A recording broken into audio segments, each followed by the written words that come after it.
What I'm doing with ElevenLabs is I have, where is it?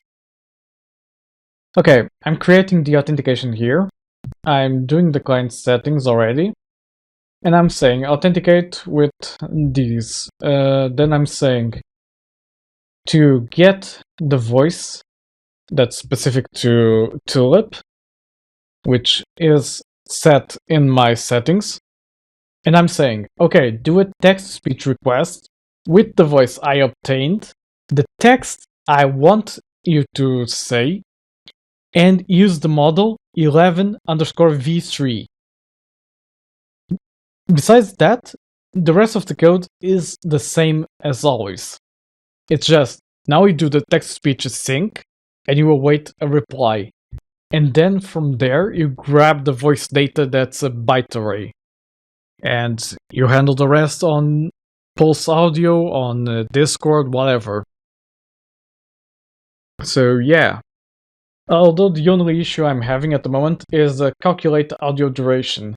It sometimes fails and tells me a really short duration and messes up with the animations and the on-screen overlays. I still need to fix around, but this is basically regular code, so I still need to fix it. Yeah, that's basically a really high-level explanation of what I did. The most important parts are how you do the request. You need to pass the model 11_v3, because that's the one that's specified in the ElevenLabs stuff. I don't remember how I got 11_v3. I think I kind of went into the model class and obtained from there a possible option for it. Yeah, basically I looked into this and I saw, okay, Flash v2.5 uses 11_flash_v2_5. So, by that theory, 11v3 should be 11_v3.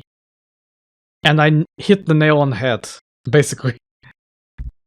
But yeah, this might be specific to the ElevenLabs library I'm using. It's really ElevenLabs. I don't think this is the official one, but let me check. ElevenLabs.net. I think it's not maintained by ElevenLabs, but it's the one they advise. So if I go open this one, yeah, ElevenLabs-.net. So yeah, if I could, I'd basically write a full tutorial on how I did Tulip.